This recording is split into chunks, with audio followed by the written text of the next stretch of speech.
आपका स्वागत है मेरे YouTube चैनल पर। पिछली वीडियो को इतना प्यार देने के लिए थैंक यू। और आज का जो हमारा टॉपिक इस वीडियो में रहने वाला होगा वो है types of goods. Types of goods. Goods कितने टाइप की होती हैं?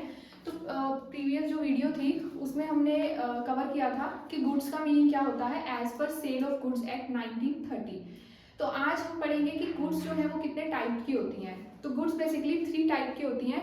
तो सबसे पहले हम फर्स्ट इसका टाइप पढ़ते हैं। फर्स्ट टाइप इसका होता है एग्जिस्टिंग गुड्स। Existing goods.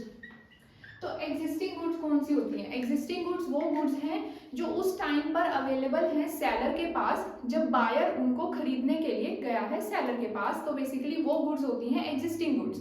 ठीक है, जैसे अगर मैं कोई चीज़ लेने गई, मुझे एक मोबाइल फ़ोन चाहिए और वो मोबाइल फ़ोन उस पर्टिकुलर शॉपकीपर के पास अवेलेबल है, तो उन्हें कहा जाएगा एग्जिस्टिंग गुड्स, जो at the time of making of sale of contract are available with the seller are called existing goods. Am I clear? Okay. So अब एग्जिस्टिंग गुड्स जो है इनकी भी कुछ कैटेगरीज होती हैं। तो सबसे पहले मैं कैटेगरीज आपको बताऊं तो सबसे पहली जो इसकी कैटेगरी होगी वो होगी ascertain goods. Okay. Next one uncertain goods. Uncertain goods. And third जो होगा हमारा वो है स्पेसिफिक गुड्स। Specific goods. ठीक है, तो इनको हम पढ़ते हैं। अब असर्टेन गुड्स कौन सी गुड्स होती हैं? Ascertain good, uncertain, ascertain, uncertain and specific. तो असर्टेन गुड्स को समझने से पहले हमें अनअसर्टेन गुड्स का पता होना चाहिए। असर्टेन का मीनिंग हम जानते हैं क्या होता है। तो एग्जांपल से इसको क्लियर करने की कोशिश करते हैं। हम जो है, मैं एक शॉपकीपर के पास गई, मुझे जो है एक पर्टिकुलर क्या चाहिए, मुझे एक टूथपेस्ट चाहिए, कोलगेट चाहिए मुझे। ठीक है, तो मैंने शॉपकीपर को जाकर बोला कि मुझे एक कोलगेट आप दे दीजिए। तो उस शॉपकीपर के पास उस पर्टिकुलर जो कोलगेट की पैकिंग्स हैं, जो पैक्स हैं, काफ़ी अवेलेबल हैं। तो अब मैंने एक की डिमांड की है, ठीक है, उसके पास मान लो इस तरीके से उसने 10 अरेंज किए हुए हैं अपने एक बॉक्स में। 10 कोलगेट के जो पैक्स हैं वो अरेंज किए हुए हैं, मुझे एक चाहिए। मैंने सिर्फ उसको डिस्क्रिप्शन दी कि मुझे एक कोलगेट चाहिए। मैंने उसे ये नहीं बताया कि उस 10 में से आप मुझे वो जो 3rd नंबर में पड़ा है ना, आप मुझे वो निकाल दो। या मैंने ये नहीं बोला कि आप जो उधर से लेफ्ट में जो सेकंड है आप मुझे वो निकाल दो। मैंने ऐसे नहीं बोला, मैंने सिर्फ उसको ये कहा कि आप इसमें से मुझे एक कोलगेट दे दीजिए। ठीक है, तो वो जो इतनी सारी जो हमारे पास वो 10 कोलगेट्स का जो एक पूरा बॉक्स में कोलगेट्स पड़ी हैं, उसे कहा जाएगा अनअसर्टेन गुड्स, जिनमें से आइडेंटिफाई नहीं किया गया है जब हम अपना सेल का कॉन्ट्रैक्ट कर रहे हैं। ठीक है, तो वो अनअसर्टेन है। जब उस 10 कोलगेट में से एक कोलगेट उठाकर मुझे दे दी गई, इस प्रोसेस को कहा जाता है एप्रोप्रिएशन। चूज करने को कहा जाता है एप्रोप्रिएशन। अब वो एक कोलगेट उसने मुझे निकाल के मेरे आगे रख दी, तो वो बन जाएगी असर्टेन गुड्स, जिसे सर्टेन कर लिया गया है कि मुझे ये वाली चीज खरीदनी है। तो ये हो गया हमारा uncertain goods and ascertain goods, sorry. तो अब मैं इसमें एक और एग्जांपल से एक्सप्लेन करती हूँ। मुझे जो है ऑरेंजेस खरीदने हैं, तो मैं जो हूँ शॉपकीपर के पास गई, मैंने उसको बोला कि आप एक काम कीजिए, मुझे ऑरेंजेस चाहिए, तो आप 1 किलो ऑरेंजेस जो है मेरे पैक कर दीजिए। अब उसके पास पूरी शॉप में ऑरेंजेस है, उसकी ऑरेंजेस की शॉप है, उसकी पूरी शॉप में ऑरेंजेस हैं, तो वो सारा जो है उन्हें कहा जाएगा अनअसर्टेन गुड्स, क्योंकि मैंने ये सर्टेन नहीं किया, मैंने ये आइडेंटिफाई नहीं किया कि उस पूरी शॉप में से मुझे ये वाला पीस दे दो, ये वाला दे दो, ये वाला दे दो। मैंने छांटे नहीं है, मैंने उसको बोल दिया कि आप मेरे पैक कर दो। तो उसकी पूरी शॉप में जो गुड्स पड़े हैं उसे कहा जाएगा अनअसर्टेन गुड्स। जब वो उसमें से मेरे 1 kg उसने निकाल के रख दिए, तो उस प्रोसेस को कहा जाएगा एप्रोप्रिएशन। जब वो जो ऑरेंजेस हैं वो मैंने खरीद लिए, वो मेरे पास आ गए, वो बन जाएंगे असर्टेन गुड्स। ठीक है, तो ये डिफरेंस होता है अनअसर्टेन गुड्स में और असर्टेन गुड्स में। ठीक है, अनअसर्टेन में आपने सिर्फ शॉपकीपर को डिस्क्रिप्शन दी कि मुझे पर्टिकुलर ये चीज चाहिए, आपने ये नहीं बताया कि मुझे ये वाला देना या ये वाला देना। ठीक है, जब उसने आइडेंटिफाई करके आपको दे दिया तो वो बन जाएगा सर्टेन गुड्स, जब आपके पास वो आ जाएंगी। ठीक है, ऐसे ही कोलगेट का एग्जांपल मैंने आपको दिया। 10 में से जब हमने 10 पढ़े थे कोलगेट, उन्हें वो थे अनअसर्टेन गुड्स, जब मैंने एक उठा लिया वो मेरी बन गई असर्टेन गुड्स। ठीक है, तो ये इसमें हो गया।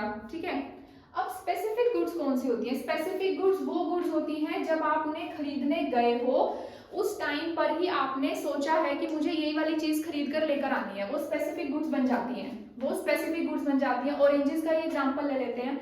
ऑरेंजेस जो है, मैंने शॉपकीपर को के पास गई, मैंने उसको नहीं बोला कि आप मुझे 1 केजी पैक कर दीजिए, मैंने खुद से छांटे ये वाला पीस कि नहीं ये अच्छा नहीं है, मुझे दूसरा चाहिए, दूसरा निकाला मैंने। तो इस तरीके से मैंने जो है उनको आइडेंटिफाई किया, स्पेसिफाई किया मैंने उसको। तो वो गुड्स कौन सी गुड्स होती हैं? स्पेसिफिक गुड्स होती हैं, ठीक है, जिन्हें मैंने आइडेंटिफाई किया खुद से, वो स्पेसिफिक गुड्स हैं। सिमिलरली आप एक और एग्जांपल ले लीजिए इसका। मुझे मोबाइल फोन खरीदना है, मैंने दुकानदार के पास जाके बोला मुझे iPhone 13 Pro Max चाहिए, तो मैंने एक पर्टिकुलर जो पीस था वो आइडेंटिफाई कर दिया उसको कि मुझे ये चीज देना, तो ये स्पेसिफिक गुड्स है, ठीक है। तो बेसिक इनका मतलब आपको क्लियर हुआ। अब कई बार कंफ्यूजन हो जाती है कि असर्टेन गुड्स और स्पेसिफिक गुड्स में कई बार हमें ऐसा लगता है कि असर्टेन गुड्स ही स्पेसिफिक गुड्स हैं, तो इनके बीच में एक डिफरेंस है जो मैं आपको बताती हूँ। असर्टेन गुड्स वो गुड्स होती हैं which are identified after the contract of sale is made. Listen to my words. Ascertained goods वो गुड्स होती हैं which are agreed to buy by the buyer after the contract of sale is made. Here the word is after. And what about the specific goods? Specific goods are those goods which are agreed to buy by the buyer at the time of making of contract of sale. So here the word is at. यानी इसे जो ascertain goods है, जब हमने cell का contract कर लिया, agree कर लिया कि अब हमें सेल करनी ही करनी है, बातचीत हो गई सारी उसके बारे में। जैसे मैंने बोला ऑरेंजेस है, क्या रेट लगाओगे, ये रेट लगेगा, ऑरेंजेस का नेगोशिएट किया कि इतने रेट पे मुझे चाहिए तो आप इतने रेट पे कर दो, हो गया, उसने आइडेंटिफाई कर दिया। तो पहले सेल का कॉन्ट्रैक्ट हो गया, हमने सारी बातचीत कर ली, उसके बाद हमने उसको लिया है, उसके बाद आइडेंटिफाई किया है उन गुड्स को उसने, ठीक है। जब एग्री हो गया ना कि मैं तो इतने रुपए में खरीदूंगी, तब उसने मेरे जो ऑरेंजेस है वो छांट के पैक करने शुरू किए, तो यहाँ आफ्टर आया। लेकिन स्पेसिफिक में एट, अभी सेल का कॉन्ट्रैक्ट हुआ नहीं है, होने जा रहा है, तो सेल का कॉन्ट्रैक्ट होते वक्त ही आप जिन गुड्स को डिसाइड करते हो उन्हें कहा जाता है स्पेसिफिक गुड्स। जैसे मैंने अभी आपको बताया कि अभी मैंने उसको बोला कि ठीक है मुझे ऑरेंजेस लेने हैं, लेकिन अभी मैं ऑरेंजेस को छांट रही हूँ, अगर मुझे वो ठीक लगेंगे तभी मैं उससे बाय करूंगी उसको, ठीक है। या इसको आप मोबाइल के एग्जांपल से ले लीजिए। अभी मैंने उसको मोबाइल कहा कि आप मुझे मोबाइल दिखा दीजिए, मुझे iPhone 13 Pro Max चाहिए, किन किन कलर्स में और कितने स्टोरेजेस में जो है वो आपके पास अवेलेबल है, तो उसने मुझे अलग अलग कलर्स में या जो भी डेमो पीसेस थे वो उसने मुझे दिखाए। अभी तक सेल का कॉन्ट्रैक्ट हुआ नहीं है, मैं अभी डिसाइड कर रही हूँ। तो स्पेसिफिक गुड्स वो गुड्स होती हैं जिन्हें हम अभी उस टाइम आइडेंटिफाई कर लेते हैं जब अभी सेल का कॉन्ट्रैक्ट होने जा रहा है, अभी हुआ नहीं है।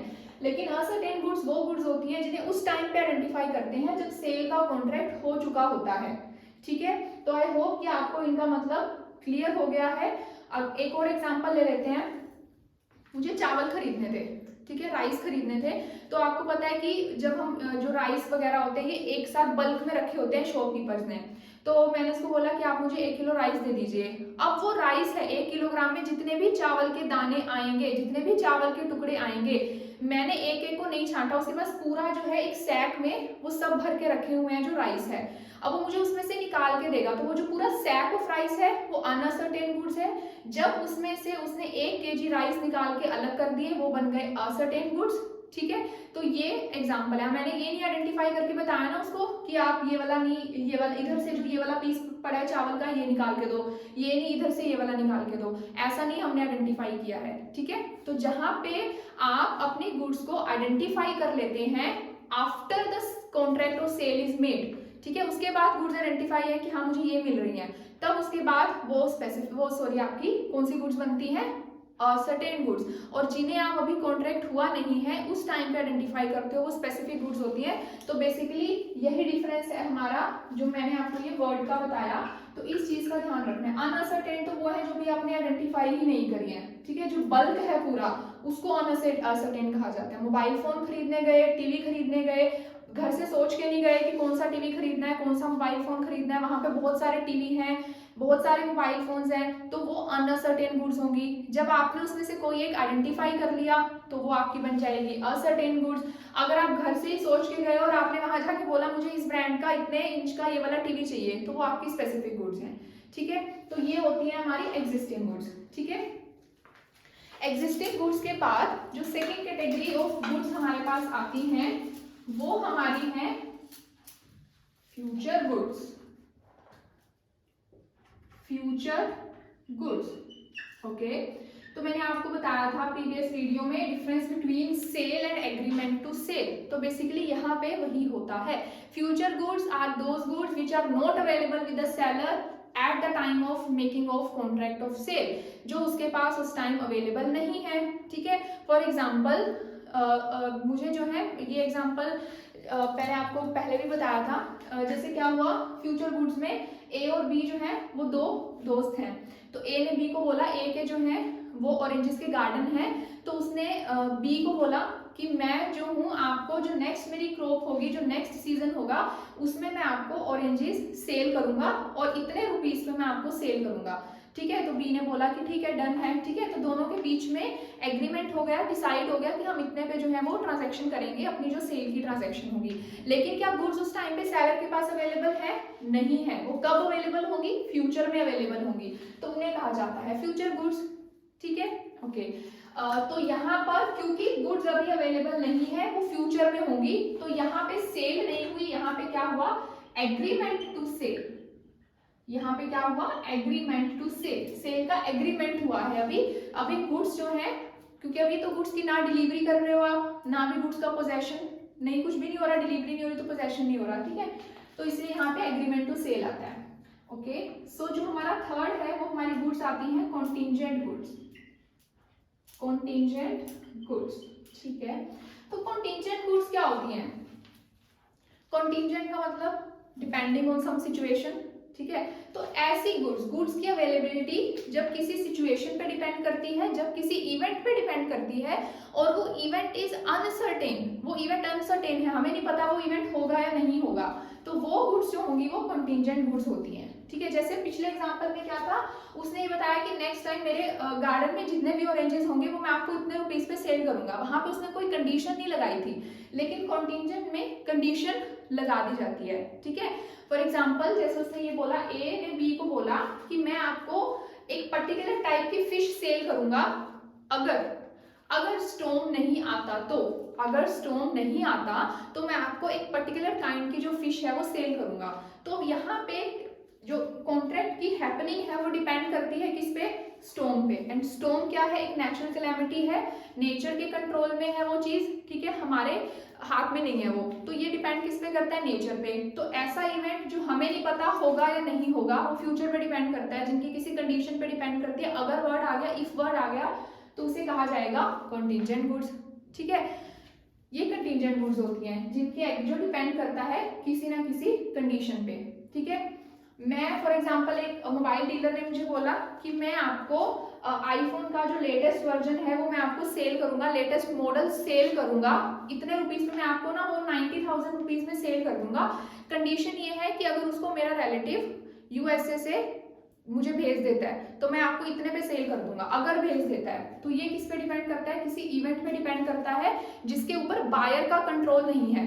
ठीक है, ऐसे इवेंट पे जिसपे ना बायर का ना सेलर का कंट्रोल नहीं है, तो उसको क्या कहा जाता है? वो इवेंट कौन सा इवेंट होता है? कंटिंजेंट गुड्स, जिसके ऊपर जो कंट्रोल से बाहर है।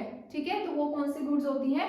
कॉन्टिंजेंट गुड्स होती हैं। तो ये टाइप ऑफ गुड्स थी, existing goods, future goods and contingent goods. ठीक है, बात जो हम नेक्स्ट टॉपिक अपना स्टार्ट कर रहे हैं वो है रिप्रेजेंटेशन, कंडीशन एंड वारंटीज।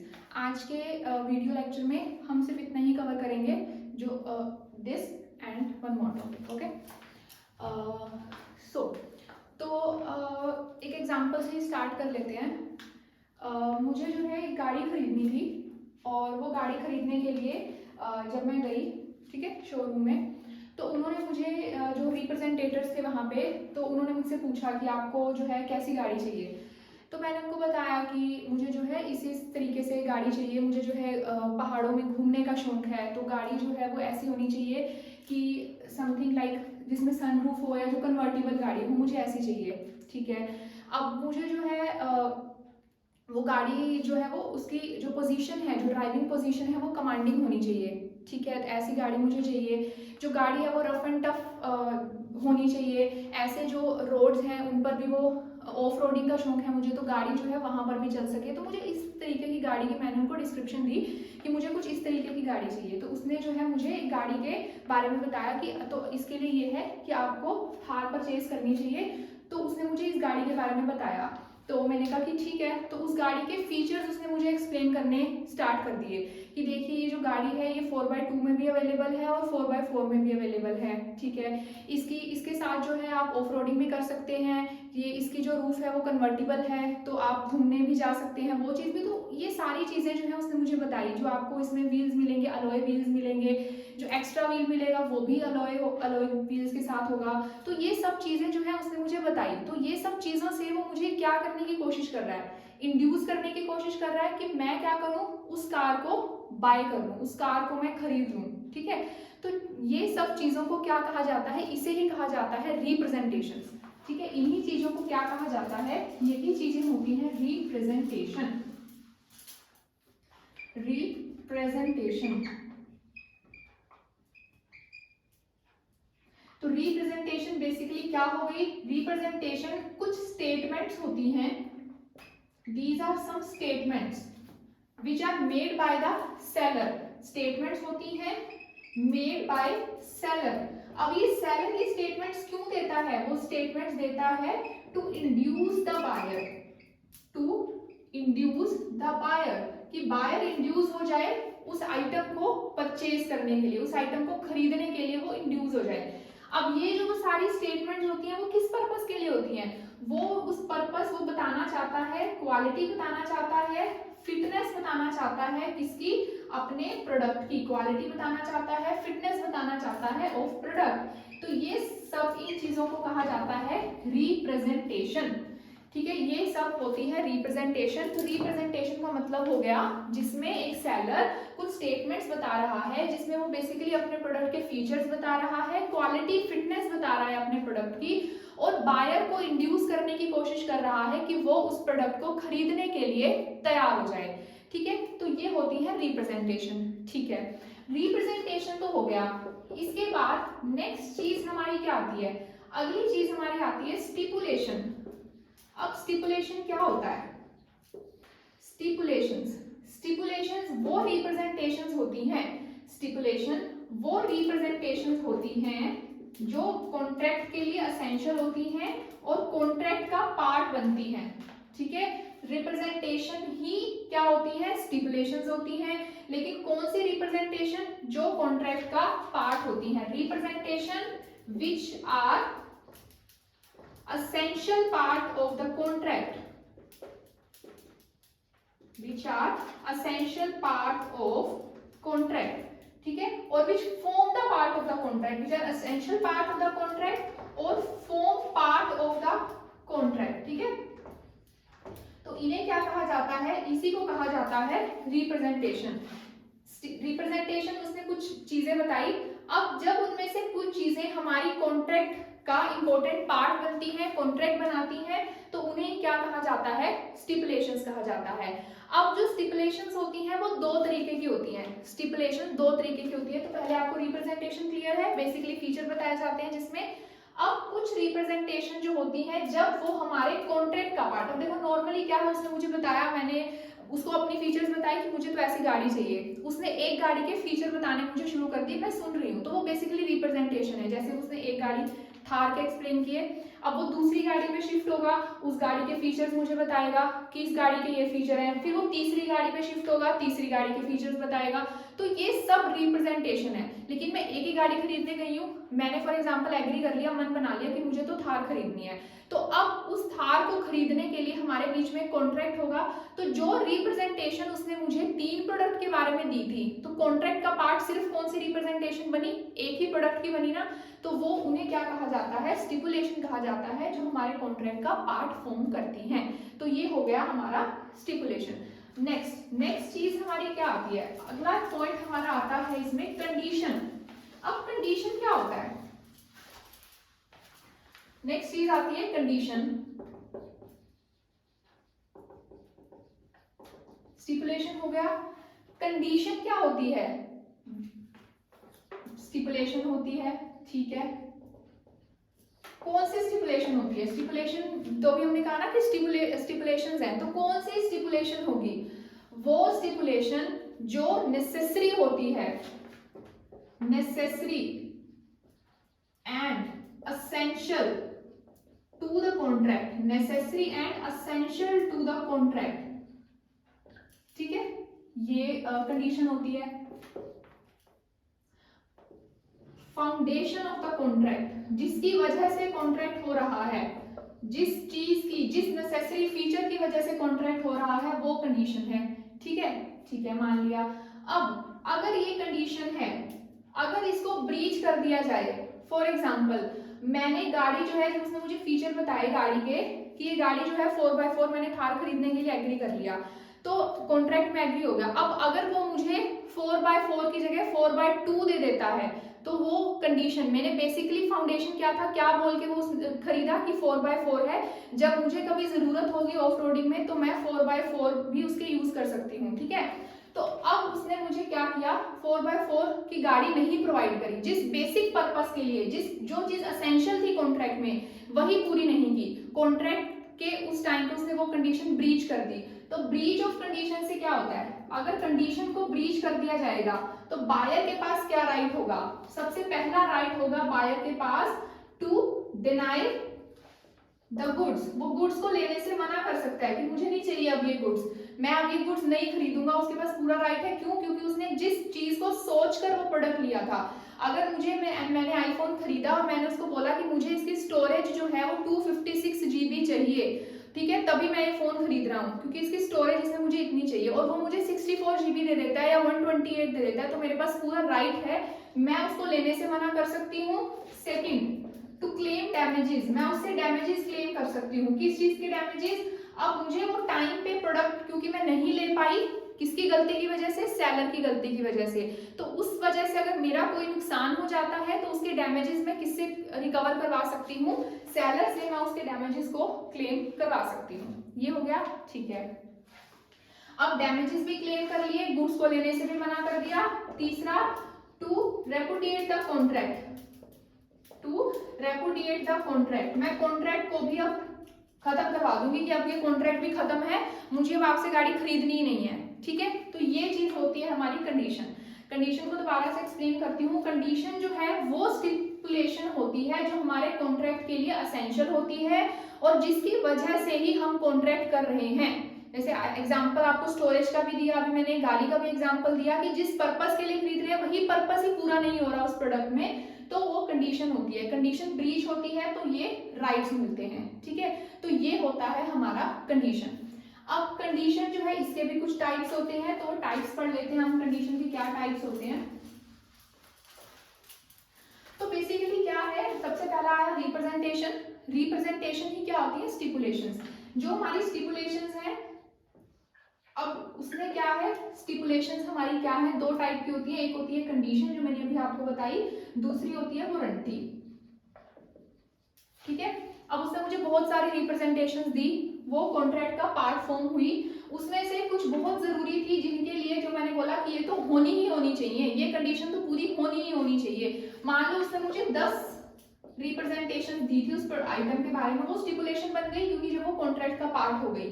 अब उसमें से मैंने कहा कि ये 6 कंडीशन है, ये तो पूरी होनी होनी चाहिए, तो वो कंडीशन बन गई। अब जो बाकी की 4 चीजें बच गई वो हमारी वारंटी जो लेस इंपॉर्टेंट है। तो स्टिपुलेशन, ऐसी स्टिपुलेशन जो बहुत इंपॉर्टेंट होती है, वाइटल होती है, वो कंडीशन होती है, और जो लेस सिग्निफिकेंट होती हैं वो उसे कहा जाता है, वो वारंटीज होती है। ठीक है, अभी वारंटीज आगे करेंगे कि वारंटीज क्या होती है। तो बेसिकली यही है। एग्जांपल ले लो, चलो इसका क्या होता है वारंटी का।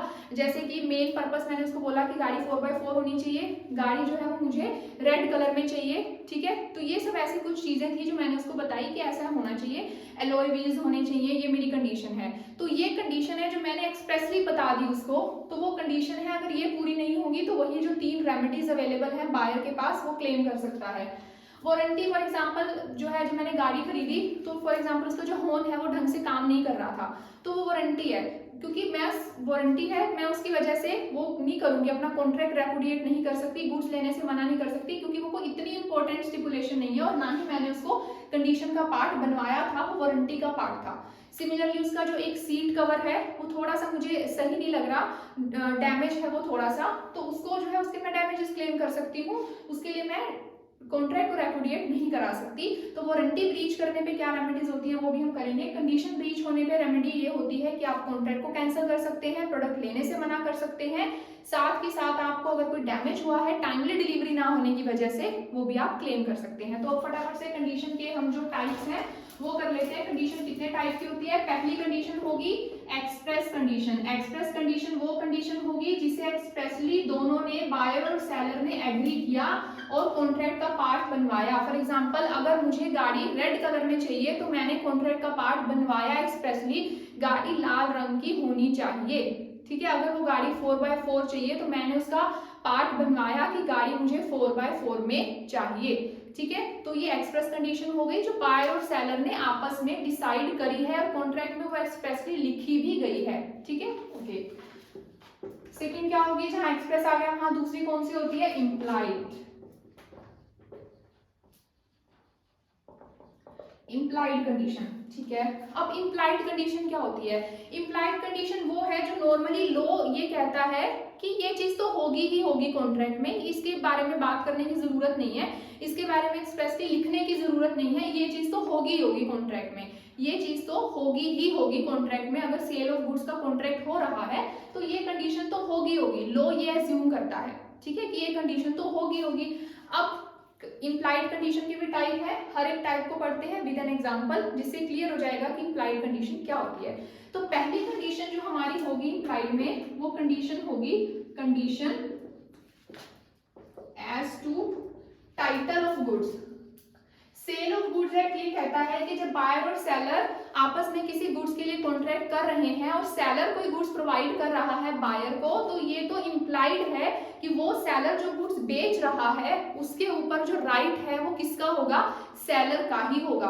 वो गुड्स सेलर की खुद की ओनरशिप की होंगी, उसने कहीं से चुराई नहीं होंगी। ठीक है, तो वो सामान उसका खुद का होगा। एग्जाम्पल, अगर मैंने एक मोबाइल फोन में खरीद कर ले आती हूँ एक दुकानदार से, तो मुझे उससे, हम पूछते नहीं उससे कि भाई आपका ये जो है वो आपका ही है ना, आपने चोरी करके तो अपनी दुकान में नहीं बेच रहे, ऐसा तो हम कभी भी नहीं पूछते ना। क्यों नहीं पूछते, क्योंकि हम लोग कहते हैं ये चीज तो इम्प्लाइड है कि अगर कोई आपको कोई चीज बेच रहा है तो वो उसकी खुद की ही होगी, वो चुराई हुई नहीं हो सकती। तो ये हो गया part condition has to title of goods. Second condition as to description.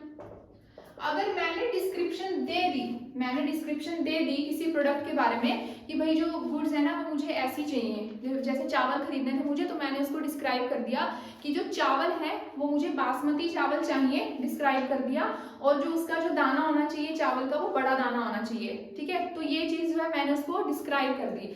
तो ये इम्प्लाइड है कि वो जो मुझे चावल पैक करके देगा वो उसी डिस्क्रिप्शन के देगा जिस चीज की मैंने उसको डिस्क्रिप्शन दी है। ठीक है, अगर मैंने उसको बोला है कि आप जो है मुझे कुरकुरे का पैकेट दे दीजिए, ऑरेंज कुरकुरे चाहिए मुझे, तो इसका मतलब वही है कि उसने जो पैक किया होगा वो वही चीज की होगी जो मैंने अगर उसको डिस्क्राइब कर दिया है, तो ये डिस्क्रिप्शन है। Condition as to sample of goods. अगर मैंने उसको ऑलरेडी सैंपल बता दिया गुड्स का कि मुझे इस सैंपल की गुड्स चाहिए, जैसे अब चावल के या दालों के सैक्स रखे हुए थे दुकान पे, तो मैंने जो है वो चावल देखे, तो मैंने बोला कि मुझे जो चावल है ना सारे चावल ऐसे ही चाहिए, मैंने सैंपल देखा और मैंने कहा कि हाँ ये चाहिए। तो अब इसका मतलब क्या है कि सेलर जो भी चावल उसको बेचेगा वो उसी सैंपल के होंगे जो सैंपल बायर ने उसको दिखाया था, ये इम्प्लाइड है। ठीक है, बायर वहां पे देखने नहीं बैठेगा कि वो सब जो है उसने मुझे वैसे दिए या नहीं, अगर उसने सैंपल बता दिया तो इसका मतलब यही है कि सेलर ने वही दिए होंगे। तो ये हमारी थर्ड कंडीशन थी as to sample of goods. Sample of goods के बाद आता है condition as to description and sample. अगर आपने डिस्क्राइब भी कर दिया बासमती चावल चाहिए, बड़े दाने वाले चावल चाहिए, ठीक है, और आपने सैंपल भी दिखा दिया, उसने दिखाया कि ये वाले चाहिए, हाँ यही वाले चाहिए, यही चाहिए, तो डिस्क्राइब भी किया, सैंपल भी दिखा दिया, तब कंडीशन इंप्लाइड ये होती है कि आपको वैसे ही चावल जो है वो मिलेंगे, ठीक है। इसके बाद नेक्स्ट जो हमारी फिफ्थ आती है, फिफ्थ का मतलब है कंडीशन एज टू, कि जो हमारा जो प्रोडक्ट है वो क्या होना चाहिए, उसकी क्वालिटी के बारे में, क्वालिटी और फिटनेस, कि वो प्रोडक्ट जो है वो सही क्वालिटी का होना चाहिए और फिट होना चाहिए वो प्रोडक्ट, ठीक है। जैसे अगर मैंने जो है उसको बोला कि मुझे जो है क्या चाहिए, फॉर एग्जांपल कि अगर खाने की कोई चीज़ का एग्जांपल ले लेते हैं कि मुझे जो है आप कोलगेट दे दीजिए, तो कोलगेट वो देगा तो उसका मतलब ये है कि वो अगर उसने मुझे कोलगेट सेल किया है वो फिट होना चाहिए। फिट होने का मतलब कि वो एक्सपायरी डेट का नहीं होना चाहिए, वो वैलिड होना चाहिए, क्वालिटी उसकी सही होनी चाहिए। अगर मैंने उसको कहा कि आप मुझे काम कीजिए व्हाइट कलर की शर्ट दे दीजिए, तो व्हाइट कलर की शर्ट का मतलब वो ऐसी होनी चाहिए कि उस पर कहीं दाग नहीं होना चाहिए, साफ सुथरी होनी चाहिए, और वैसी कि अच्छी सी दे दो आप मुझे, बस फटाफट से पैक कर दो, तो वो वैसा ही होना चाहिए प्रोडक्ट, क्वालिटी और फिटनेस, चलता हुआ होना चाहिए। मोबाइल फोन खरीदा है तो वो चलता हुआ होना चाहिए, नहीं कि वहां तो चल रहा है बाद में ही ना चले, ठीक है। तो क्वालिटी और फिटनेस के अगर ये मुझे कोई प्रोडक्ट बेच रहा है तो ये ठीक ही होगा ये प्रोडक्ट, ठीक है। उसके बाद फिफ्थ में यहाँ लिख देती हूँ, कंडीशन जो आपकी नेक्स्ट होती है कंडीशन एज टू मार्केटेबिलिटी, यानी कि आपने कोई प्रोडक्ट खरीदा है तो वो ऐसा होना चाहिए कि उसकी फ्यूचर में सेलेबल वैल्यू भी हो, ठीक है। जैसे कोई प्रोडक्ट बेसिकली जरूरी नहीं है कि सेलेबल वैल्यू हो, उसका मतलब ये है कि वो बेचने लायक होना चाहिए, उसने जो सामान आपको बेचा ना वो एक्चुअल में उस कंडीशन में हो कि हाँ वो बिक सकता है। इसमें भी वही आप एक्सपायरी डेट वाला एग्जांपल ले सकते हो कि अगर किसी की दुकान में कोई कोलगेट पड़ा है और वो एक्सपायर्ड है, तो पहले तो बात उस प्रोडक्ट की मार्केटेबिलिटी वही खत्म हो गई है, वो बिकने लायक बचा ही नहीं है वो प्रोडक्ट, ठीक है। तो ये है मर्चेंटेबिलिटी होनी चाहिए, वो डैमेज नहीं होना चाहिए प्रोडक्ट, क्योंकि अगर वो डैमेज है तो वो बेच ही नहीं सकता उस प्रोडक्ट को, ठीक है। तो मर्चेंटेबिलिटी होनी चाहिए। उसके बाद जो नेक्स्ट है वो बेसिकली आता है उन प्रोडक्ट के बारे में जो हमारे खाने के लिए होते हैं, जैसे होलसमनेस है, कंडीशन एज टू होलसमनेस, इसका मतलब प्रोडक्ट जो है वो खाने लायक, अगर हम खाने का कोई प्रोडक्ट या पीने का कोई प्रोडक्ट खरीद रहे हैं तो खाने लायक भी होना चाहिए और वो पीने लायक भी होना चाहिए, ऐसा ना हो कि जो खराब हो प्रोडक्ट, ऐसा कुछ उसमें नहीं होना चाहिए, ठीक है। तो ये है, ये थी हमारी types of implied condition. Condition clear हो गई, ठीक है। कंडीशन ब्रीच होगी तो क्या होगा, कंडीशन ब्रीच होगी तो बायर कॉन्ट्रैक्ट को रेपुडिएट कर सकता है, डैमेजेस क्लेम कर सकता है, प्रोडक्ट को लेने से मना कर सकता है। तो ये है हमारी कंडीशन। फटाफट से आओ वारंटी पढ़ लेते हैं क्या होता है। अभी बताया मैंने आपको जब चार्ट बनाया था कि जो वारंटी होती है वो लेस सिग्निफिकेंट स्टिपुलेशंस होती हैं, जिसमें हॉर्न का एग्जांपल दिया था, कार सीट कवर का एग्जांपल दिया था कि वो थोड़ा सा डैमेज होता है। तो वारंटी वो है जो एसेंशियल जरूरी नहीं है उतनी, कोलैटरल है, कोलैटरल टू द कॉन्ट्रैक्ट, जो कॉन्ट्रैक्ट के लिए क्या है, कोलैटरल है। वो ऐसा नहीं है कि इनसिग्निफिकेंट नहीं है, वो लेस सिग्निफिकेंट है, ठीक है। ये कह सकते हैं कि ऐसा नहीं कि इग्नोर कर दिया, गाड़ी का हॉर्न खराब दे दिया, उसका सीट कवर थोड़ा सा फटा हुआ है तो कोई बात नहीं, चलो दे दिया हम खुद ठीक करा लेंगे। इनसिग्निफिकेंट नहीं है, लेस सिग्निफिकेंट है, यानी कि इसकी वजह से आप अपना कॉन्ट्रैक्ट कैंसिल नहीं कर सकते, ठीक है। तो फिर क्या कर सकते हैं, यस, डैमेजेस क्लेम कर सकते हैं। रिकवरी इसके लिए क्या होगी, टू क्लेम डैमेजेस, बस डैमेजेस क्लेम कर सकते हो। गाड़ी में अगर उसका थोड़ा सा हॉर्न खराब है तो ये नहीं कि मैं नहीं लेता, मुझे तो दूसरी दो, आप डैमेजेस क्लेम कर सकते हो कि उसके मुझे आप पे करो, मैं इसको ठीक कराने का जो भी होगा, ठीक है। आप सिर्फ डैमेजेस क्लेम कर सकते हो, उसको लेने से मना नहीं कर सकते। तो ये डिपेंड करता है। अब देखो बात ये आती है कि कोई चीज जो किसी एक पर्टिकुलर बायर के लिए कंडीशन है वो दूसरे के लिए वारंटी हो सकती है, ये दूसरे के लिए वारंटी पहले के लिए कंडीशन हो सकती है, ऐसी कोई भी सिचुएशन हो सकती है। ये सब डिपेंड करता है upon the circumstances of the contract and on the types of goods, कि क्या कौन सी गुड्स खरीद रहे हो आप, उस पर डिपेंड है। तो गाड़ी का एग्जाम्पल है, फोन का एग्जाम्पल है, तो ये सब क्या है, डिपेंड करता है बायर टू बायर, तो ये चीजें क्या होती हैं, बायर और सेलर जब आपस में कॉन्ट्रैक्ट करते हैं तो उस टाइम डिसाइड करते हैं कि ये चीजें मेरे लिए बहुत इंपॉर्टेंट है, ये तो होनी ही होनी चाहिए। तो ये डिपेंड, जरूरी नहीं कि आपने बोल दिया कि जैसे मैंने होम का एग्जांपल आपको दिया, तो जरूरी नहीं है कि हाँ हर एक बायर के लिए जो ये चीज होगी वो वारंटी में जाएगी, किसी के लिए कंडीशन में भी हो सकती है। तो it depends upon the circumstances of each case, ठीक है। तो ये डिपेंड डिसाइड कब होता है, जब भी कॉन्ट्रैक्ट होता है, तो वहां से हमें पता चलता है। तो ये हो गया वारंटी। वारंटी कोलैटरल होती है जो डैमेजेस क्लेम कर सकते हो। वारंटी भी 2 टाइप्स की है। पहली वारंटी होगी एक्सप्रेस, जिसको एक्सप्रेसली कॉन्ट्रैक्ट में ऐड कराया कि गाड़ी का जो हॉर्न है वो ऐसा नहीं होना चाहिए, ऐसा होना चाहिए, सीट कवर प्रॉपर क्वालिटी में होने चाहिए, ढंग से होने चाहिए, इस तरीके से ऐसा होना चाहिए, ये होना चाहिए। ये सारी चीजें जो हमने कहा कि होना चाहिए, एक मस्ट कि ये तो होनी चाहिए, वो कंडीशन कि ये भी जो है कोलेक्टरल है, क्या ऐसा भी हो करा देना और ऐसा भी आप इसमें जो है ये सब करा देना, ठीक है। तो वो वारंटी है जिसे आपने एक्सप्रेस, आप कितनी भी करवा सकते हो, ये डिपेंड करता है दोनों में, बायर और सेलर में। तो आप कितनी भी कंडीशंस ऐड करा सकते हो, कितनी भी वारंटीज को ऐड करा सकते हो, वो डिपेंड करता है बायर और सेलर पे। तो ये एक्सप्रेस कंडीशन जिसे एक्सप्रेसली कॉन्ट्रैक्ट में वारंटी लिखा गया है कि ये एक्सप्रेस है। तो दूसरी कौन सी होगी, ठीक है, दूसरी इम्प्लाइड होगी। जो लो कहता है कि ये तो होगा ही होगा, इसमें एक्सप्रेस लिखने की जरूरत नहीं। जैसे भाई ये नहीं पूछेंगे कि भाई जो आपने मुझे अभी पेप्सी की बोतल सेल करी है 20 रुपए की, आपकी है ना, आप ही खरीद के लाए थे ना, आपने कहीं से चोरी करके लाके तो मुझे नहीं दी ना। तो ये है। तो इम्प्लाइड कंडीशंस भी होती है, कुछ टाइप्स होते हैं इसके। तो पहली होती है वारंटी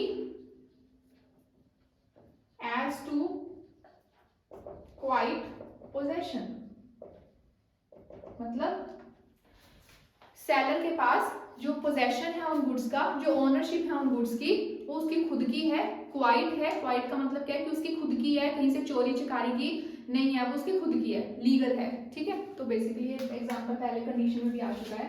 उसके बाद नेक्स्ट हमारी क्या आती है, नेक्स्ट वारंटी आती है एज टू एनकम्ब्रेंसेस और चार्जेस, ठीक है, एज टू एनकम्ब्रेंसेस, मतलब आपको जो प्रोडक्ट सेल किया जा रहा है, एनकम्ब्रेंसेस का बेसिकली मतलब होता है फ्री फ्रॉम चार्ज, उसके ऊपर किसी दूसरे का चार्ज तो नहीं है।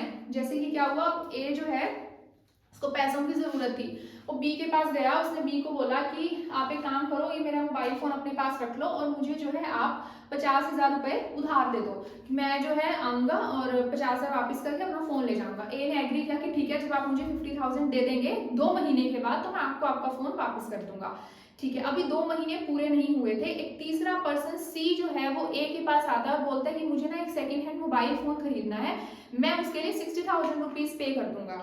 तो ए क्या करता है, 2 महीने खत्म होने से पहले ही बी का प्लेज किया हुआ फोन सी को सेल कर देता है, ठीक है। तो ये वैलिड नहीं होगा, यहाँ पे वारंटी ब्रीच हो गई है। क्यों? क्योंकि जो मोबाइल फोन सी के पास गया है वो फ्री फ्रॉम चार्ज नहीं है, अभी उसके ऊपर एक चार्ज प्लेज में था।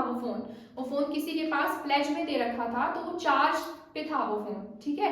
तो ये इस तरीके से वैलिड नहीं होगा। तो वारंटी ये कहती है कि जब भी मैंने कोई प्रोडक्ट खरीदा है किसी पर्सन से, उसका खुद का होगा, प्लस वो उसके पास कोई चार्ज नहीं होगा, यानी कि वो प्रोडक्ट किसी तरीके से भी एनकम्ब्रेंसेस में नहीं होगा, प्लेज नहीं किया होगा, गिरवी नहीं रखा हुआ होगा बेसिकली वो चीज, ठीक है। तो ये है टू क्वाइट पोजेशन होना चाहिए। तीसरा हमारे पास ये आता है वारंटी एज टू डिस्क्लोज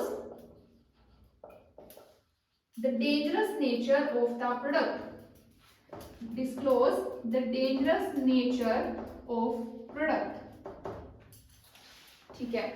अगर सेलर बायर को कोई ऐसा प्रोडक्ट बेच रहा है जो डेंजरस हो सकता है, तो ये रिस्पॉन्सिबिलिटी बनती है, ये वारंटी है, ये किसकी होनी चाहिए, बायर के पास। बायर को बताना चाहिए, किसको, सेलर को, कि ये जो प्रोडक्ट है वो डेंजरस हो सकता है। जैसे ए और बी के बीच में एग्रीमेंट हुआ एक हॉर्स को परचेज करने के लिए, और वो जो हॉर्स है वो कई बार वायलेंट हो जाता है, तो ये किसकी रिस्पॉन्सिबिलिटी है, सेलर की। वो बताएगा बायर को कि ये जो हॉर्स है ये इस नेचर का है, ये इन कंडीशंस में वायलेंट हो सकता है, ताकि कल को जो बायर है उसको कोई भी डैमेजेस ना हो उस बी के वायलेंट नेचर की वजह से। तो ये था हमारा तीसरा वारंटी कि अगर आपका प्रोडक्ट डेंजरस नेचर का है तो सेलर को बायर को बताना पड़ेगा। अगर ये वारंटीज ब्रीच होती हैं तो क्या राइट बनता है बायर के पास, बायर के पास ये राइट बनता है, वो डैमेजेस क्लेम कर सकता है, वो प्रोडक्ट को लेने से मना नहीं कर सकता। अगर हम डिफरेंस की बात करते हैं वारंटी और कंडीशन में, तो क्या डिफरेंस बेसिकली हमारा बनता है? पहला डिफरेंस बनेगा कि जो वारंटी है वो दो असेंशियल दोनों है कॉन्ट्रैक्ट के लिए, लेकिन जो हमारी कंडीशन है वो सिग्निफिकेंट है और जो वारंटी है वो लेस सिग्निफिकेंट है। जो कंडीशन है वो असेंशियल है, वो फाउंडेशन है, वो बेसिक कॉन्ट्रैक्ट की फॉर्मेशन का असेंशियल है, लेकिन जो वारंटी है वो लेस सिग्निफिकेंट है। ठीक है, उसके बाद अगर कंडीशन ब्रीच होती है तो उस केस में बायर कॉन्ट्रैक्ट को कैंसिल कर सकता है, प्रोडक्ट लेने से मना कर सकता है, डैमेजेस क्लेम कर सकता है। लेकिन वारंटी ब्रीच होने के टाइम पे क्या होगा? सिर्फ आप डैमेजेस ही रिकवर कर सकते हो सेलर से। ठीक है, कंडीशन और जो वारंटीज हैं दोनों दो तरीके की होती हैं, एक्सप्रेस और इम्प्लाइड। ठीक है, दोनों की इम्प्लाइड के क्या टाइप्स होते हैं, दोनों के टाइप्स हमने पढ़े। उसके बाद बेसिक यही डिफरेंस था हमारा। हर चीज में एक चीज और कि जो कंडीशन और वारंटी है डिपेंड करता है केस के सर्कमस्टांसिस पर कि क्या होगे और क्या चीज कंडीशन में जाएगी, क्या चीज वारंटी में जाएगी, कौन सी स्टिपुलेशन, ये डिपेंड करेगा हर एक प्रोडक्ट की नेचर के ऊपर, सेलर और बायर के कॉन्ट्रैक्ट के ऊपर, जो भी वो डिसाइड करते हैं। ठीक है, तो ये था हमारा आज का टॉपिक जिसमें हमने कवर किया टाइप्स ऑफ गुड्स क्या होते हैं, कंडीशंस क्या होती हैं, वारंटी, रिप्रेजेंटेशन, स्टिपुलेशंस। तो आज का टॉपिक हमारा यहीं पे खत्म होता है। मिलते हैं फिर किसी अगली वीडियो में किसी और नए एजुकेशनल टॉपिक के साथ। वीडियो को ज़रूर देखिए, अगर आपको समझ में आए तो प्लीज़ लाइक कीजिए और इसी तरीके से मुझे सपोर्ट करते रहिए। Thank you.